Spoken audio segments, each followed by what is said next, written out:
Class 8 subject physics chapter है force and pressure, बल एवं दाब। अभिकर्षण एवं अपकर्षण क्या है?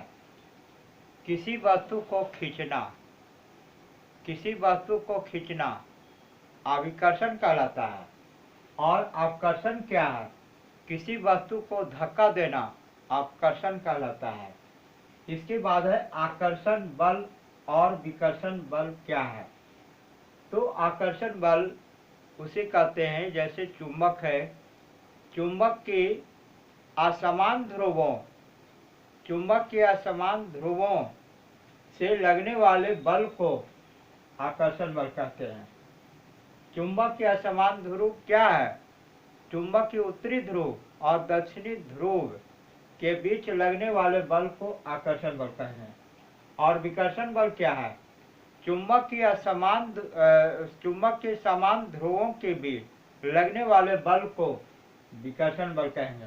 जैसे चुंबक के उत्तरी ध्रुव के पास उत्तरी ध्रुव ले जाते हैं तो वह पीछे की ओर हटने लगता है, जिसे प्रतिकर्षण कहते हैं। या चुंबक के दक्षिणी ध्रुव के पास दक्षिणी ध्रुव ले जाते हैं तो प्रतिकर्षण होता है, इसे विकर्षण बल कहते हैं। अर्थात चुंबक के समान ध्रुवों के बीच विकर्षण बल लगता है। इसके बाद है तीसरा प्रश्न है, किसी वस्तु पर बल का प्रभाव क्या है? किसी वस्तु पर जब बल लगाया जाता है तो सबसे पहले उसकी आकृति में परिवर्तन होता है। जैसे एक टेबल पर अगर गेंद रखा हुआ है और गेंद के ऊपर अगर दबाव डालते हैं तो गेंद की आकृति में परिवर्तन हो जाता है, आकृति में परिवर्तन हो जाता है। अर्थात वो फूले हुए गेंद पर जब बल लगाते हैं तो उसकी आकृति में परिवर्तन होगा। या एक बैलून है और बैलून में जब हम हवा भरते जाते हैं तो उसमें भी बल लगता है और बल लगने के कारण गेंद की आकृति फैलकर बड़ा हो जाता है। तो किसी वस्तु पर बल लगाने से सबसे पहले उसकी आकृति में परिवर्तन होता है, माने आकृति बदल जाता है। दूसरा उदाहरण है कि किसी वस्तु पर अगर बल लगाते हैं तो उसकी चाल में भी परिवर्तन हो जाता है। जैसे कोई वस्तु स्थिर है और उस पर जब बल लगाया जाता है तो वह वस्तु गतिशील हो जाती है। या कोई वस्तु गतिशील है, गति कर रही है और उस पर अगर बल लगाते हैं तो वह पीछे की ओर हट जाता है, अर्थात विराम अवस्था में आ जाता है। तो किसी वस्तु पर बल लगाने से उसकी चाल में भी परिवर्तन होता है। इसके बाद तीसरा है, किसी वस्तु पर बल लगाते हैं तो उसकी विकृति भी उत्पन्न होती है।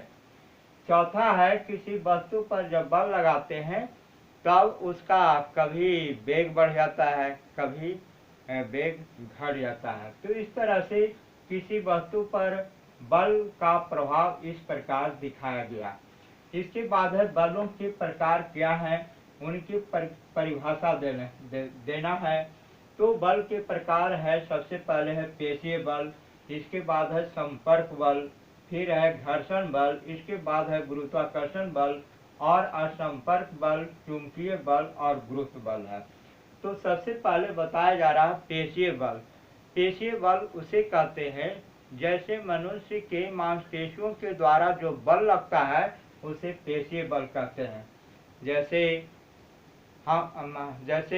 एक कलम हाथ में टिका हुआ और हाथ से जो बल लग रहा है और लिखने का काम हो रहा है तो उसे पेशीय बल कहेंगे। इसके बाद है संपर्क बल। दो वस्तु आपस में सटे हुए हैं और उनके बीच जो बल लगता है तो उसे संपर्क बल कहेंगे। तीसरा है घर्षण बल है, दो वस्तुओं के बीच जो विरोध उत्पन्न होता है और उसे जो बल उत्पन्न होगा उसे घर्षण बल कहेंगे। इसके बाद है गुरुत्वाकर्षण बल है, ब्रह्मांड में किन्हीं दो पिंडों के बीच लगने वाले आकर्षण बल को गुरुत्वाकर्षण बल कहते हैं। इसके बाद है असंपर्क बल है। असंपर्क, दो वस्तु अलग में है, दो वस्तु अलग अलग है और उसके बीच अगर बल लगता है तो उस बल को कहेंगे असंपर्क। जबकि दो वस्तु संपर्क में सटा हुआ नहीं है, फिर भी उनमें बल लग रहा है और उसे कार्य किया जाता है, तो असंपर्क बल में चुंबकीय बल होता है। चुंबक के द्वारा लगाए गए बल असंपर्क बल का उदाहरण है। इसके बाद है गुरुत्व बल। पृथ्वी द्वारा पृथ्वी पर की वस्तुओं पर लगने वाले बल को गुरुत्व बल कहते हैं। इसके बाद है प्रश्न, दाब का प्रभाव क्या है। तो दाब का प्रभाव दो प्रकार से दिखाया जा सकता है या बताया जा सकता है। किसी वस्तु के क्षेत्रफल बढ़ जाने पर दाब घट जाता है। किसी वस्तु का क्षेत्रफल बढ़ जाने पर दाब घट जाता है, अर्थात कम जाता है। जैसे हम लोग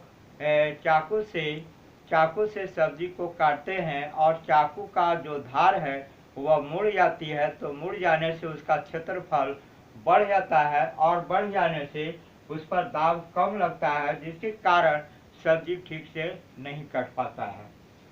इसके बाद है दूसरा प्रभाव है, किसी वस्तु का क्षेत्रफल कम हो जाने पर या किसी वस्तु के क्षेत्रफल कम होने पर दाब बढ़ जाता है। जैसे तेज धार वाली कैंची से कपड़े को काटना आसान होता है, क्योंकि उस पर दाब अधिक लगता है। क्यों? क्योंकि कैंची का जो धार है वह तेज है, अर्थात उसका क्षेत्रफल बहुत कम है। तब हाथ के द्वारा लगाया गया दाब या कैंची पर जो दाब लग रहा है वह बढ़ जाता है, जिसके कारण कपड़े आसानी से कट जाता है। तो इस तरह से दाब का दो प्रभाव बताया गया कि क्षेत्रफल कम करने पर दाब बढ़ जाता है और क्षेत्रफल अधिक होने पर दाब घट जाता है। इसके बाद प्रश्न है, ऐसे दो उदाहरण दीजिए जिनमें लगाए गए बल द्वारा वस्तु की आकृति में परिवर्तन हो जाए। जैसे टेबल पर कोई गेंद रखा हुआ है और गेंद के ऊपर अगर हाथ से दाब डालते हैं या दबाते हैं उसे, तो उसकी आकृति में परिवर्तन हो जाता है, उसकी आकृति बदल जाती है। उसी प्रकार एक बैलून है, बैलून में हवा भरा हुआ है, तो बैलून का आकार बढ़ जाता है और उसमें अगर हाथ से दाब डालते हैं तो बैलून की आकृति बदल जाती है।